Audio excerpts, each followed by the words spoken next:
Assalamualaikum warahmatullahi wabarakatuh. Kami dari kelompok 3, kami akan memaparkan materi perihal laporan keuangan.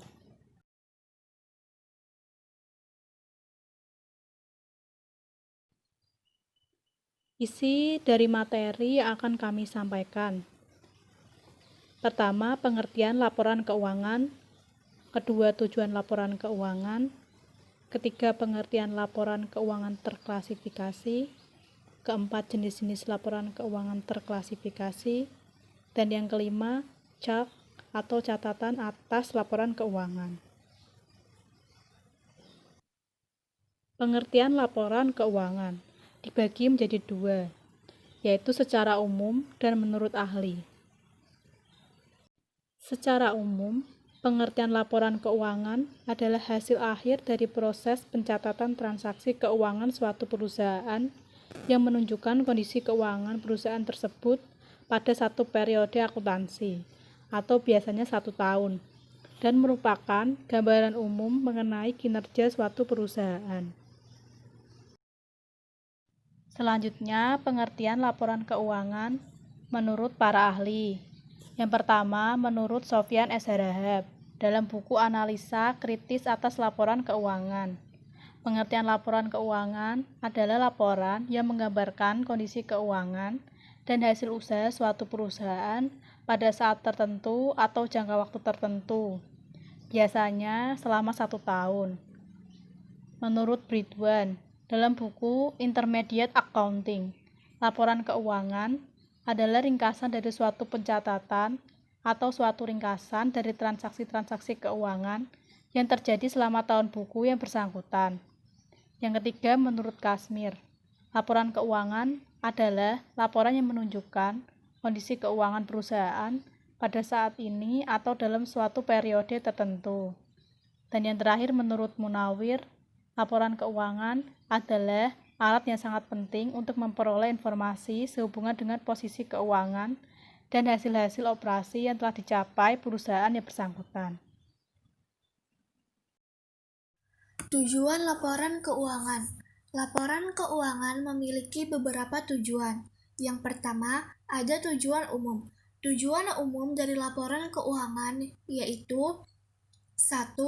Memberikan informasi yang terpercaya tentang sumber-sumber ekonomi dan kewajiban perusahaan. 2. Memberikan informasi yang terpercaya tentang sumber kekayaan bersih yang berasal dari kegiatan usaha dalam mencari laba. 3. Memberikan informasi keuangan yang dapat digunakan untuk menaksir potensi perusahaan dalam menghasilkan laba. 4. Memberikan informasi yang diperlukan lainnya tentang perubahan harta dan kewajiban. 5. Mengungkapkan informasi relevan lainnya yang dibutuhkan para pemakai laporan. Yang kedua, ada tujuan khusus. Tujuan khusus dari laporan keuangan adalah menyajikan laporan posisi keuangan hasil usaha dan perubahan posisi keuangan lainnya secara wajar dan sesuai dengan GAAP. Yang ketiga, ada tujuan menurut PSAK nomor 1 paragraf ke-7. Tujuan laporan keuangan adalah memberikan informasi mengenai posisi keuangan, kinerja keuangan, dan arus kas entitas yang bermanfaat bagi sebagian besar kalangan pengguna laporan dalam pembuatan keputusan ekonomi. Laporan keuangan juga menunjukkan hasil pertanggungjawaban manajemen atas penggunaan sumber daya yang dipercayakan kepada mereka.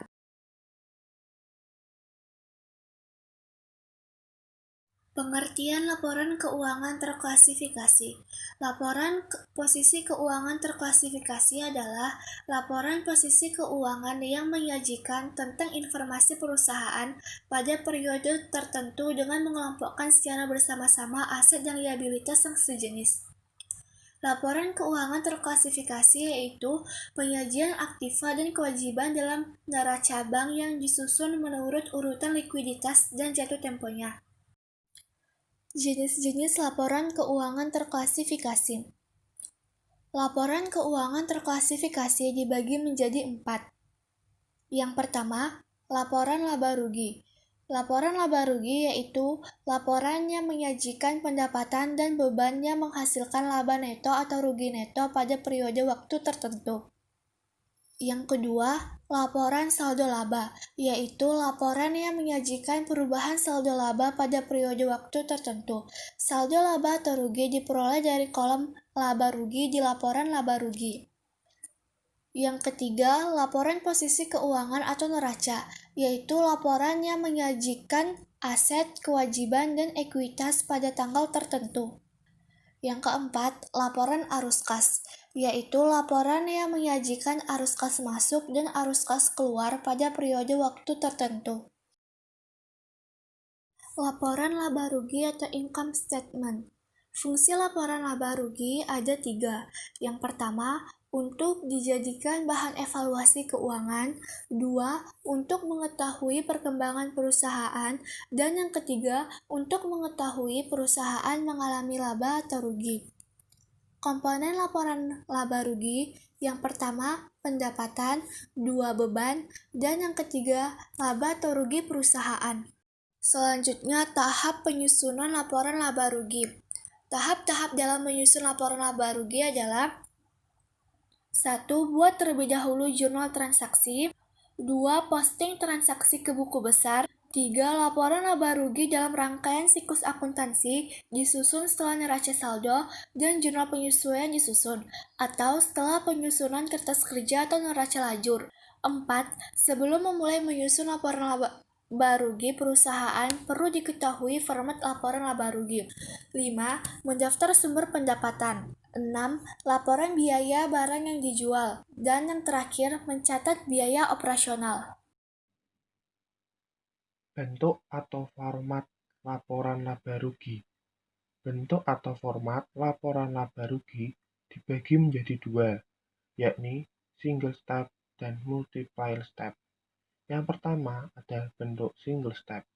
Dalam bentuk single step, semua pendapatan atau pendapatan operasional, pendapatan lain-lain dikelompokkan menjadi satu, yakni di kelompok pendapatan. Dan semua beban atau beban operasional, beban lain-lain juga dikelompokkan menjadi satu, yakni di kelompok beban. Kelompok pendapatan diletakkan di awal laporan dan dijumlahkan.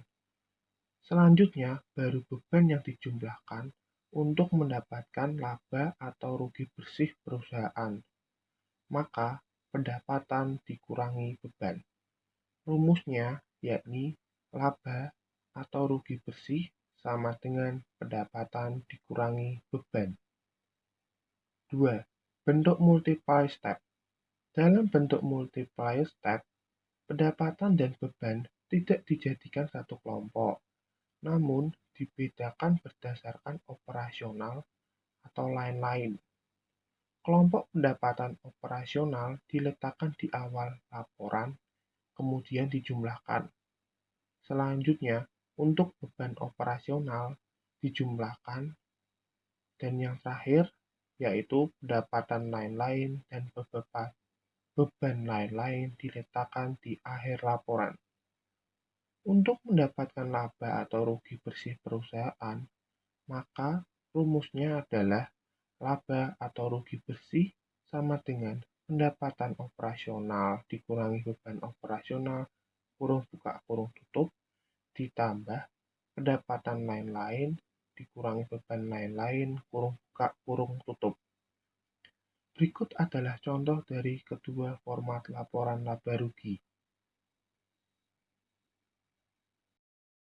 Laporan saldo laba. Saldo laba adalah laba yang ditahan perusahaan sehingga tidak dibagikan kepada pemegang saham.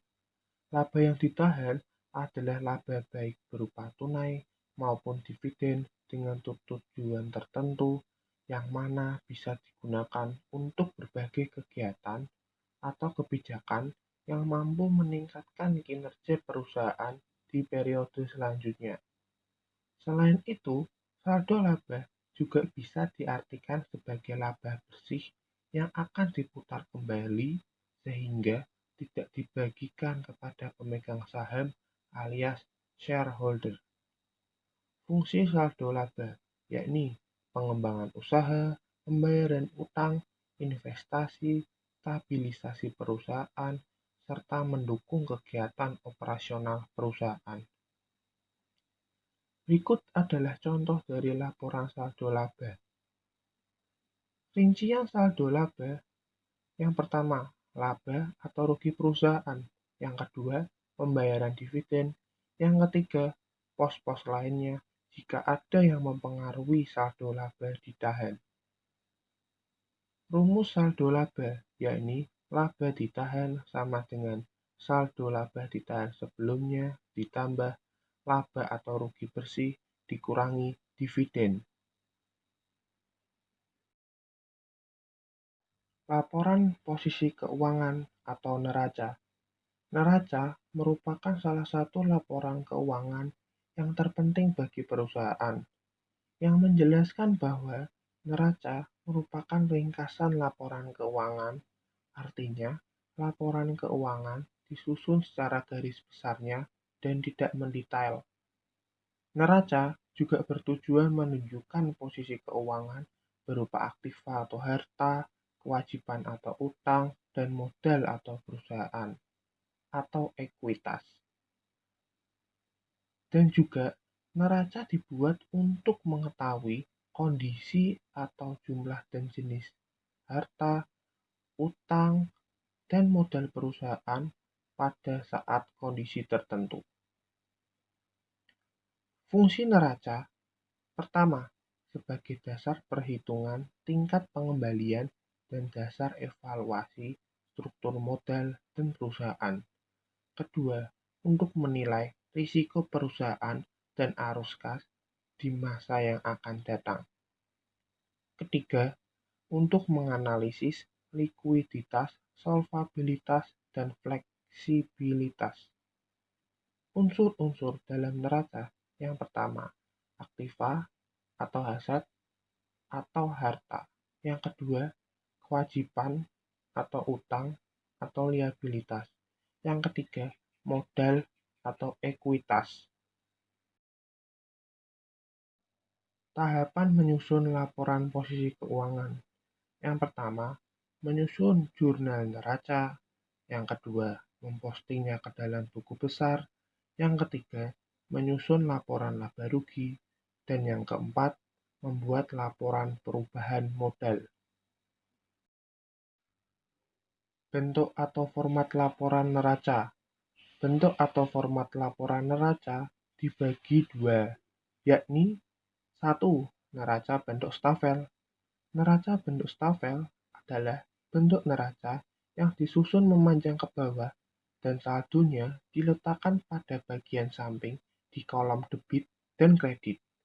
Kedua, neraca bentuk skontro. Neraca bentuk skontro adalah bentuk neraca yang memisahkan antara aktiva di posisi kanan dengan pasiva di posisi kiri. Berikut adalah contoh dari kedua laporan neraca tersebut.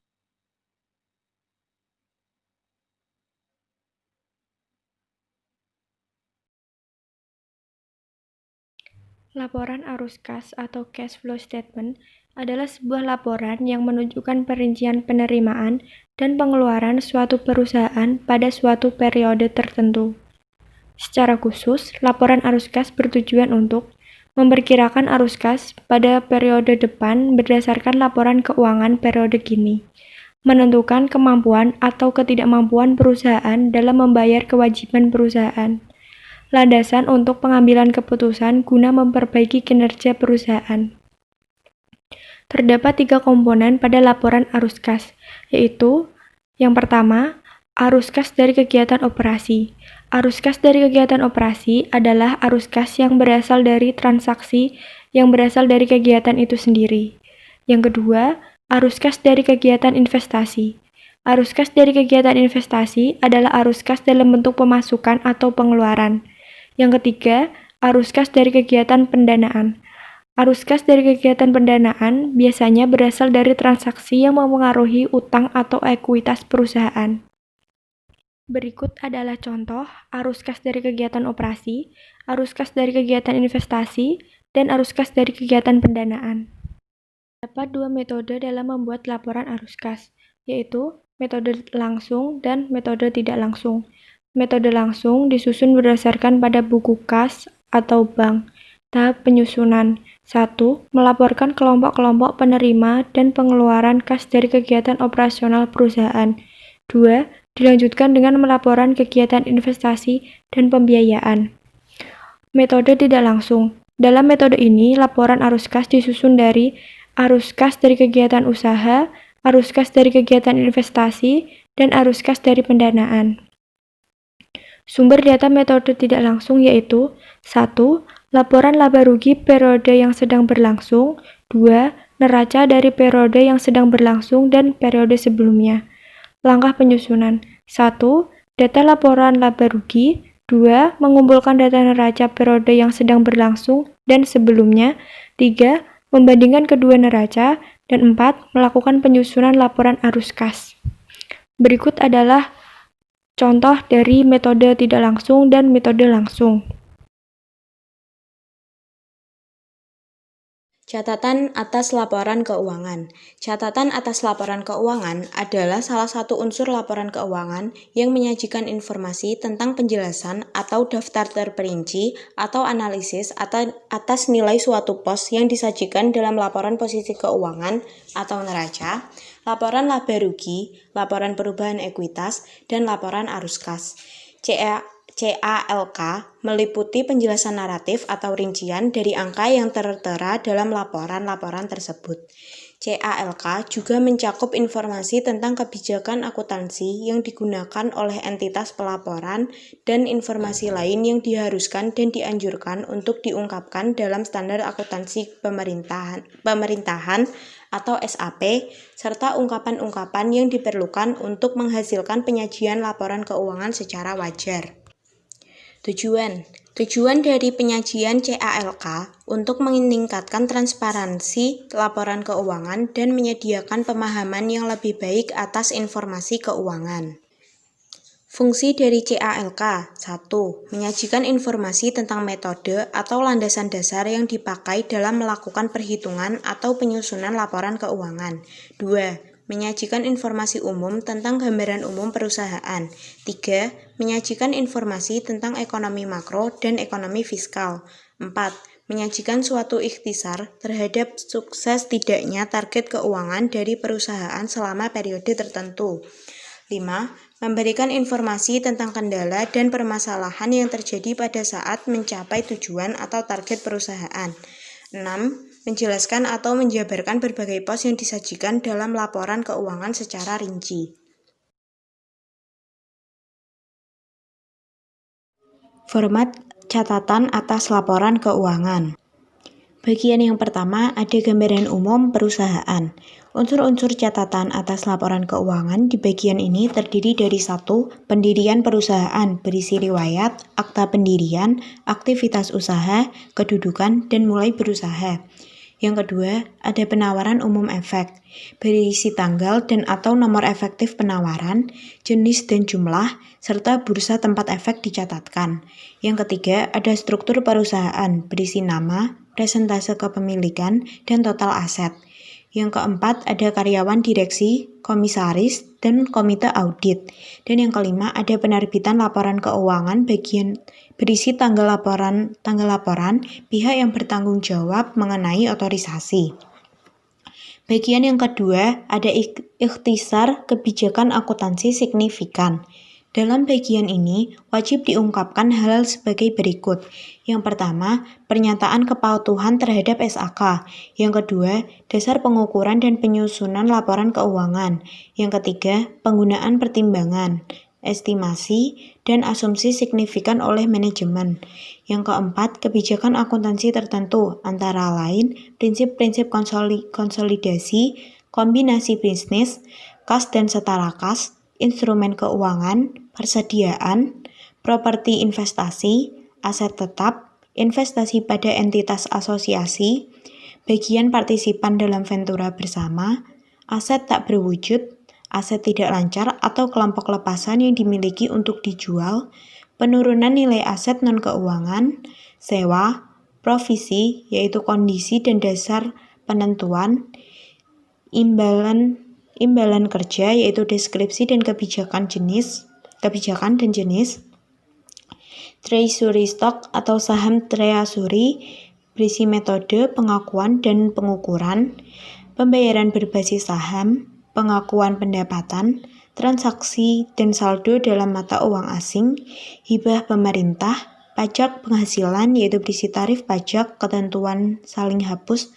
pajak tangguhan dan metode penilaian aset pajak tangguhan, biaya pinjaman, segmen operasi, dan laba rugi per saham, dasar perhitungan laba rugi per saham, dan dilusian.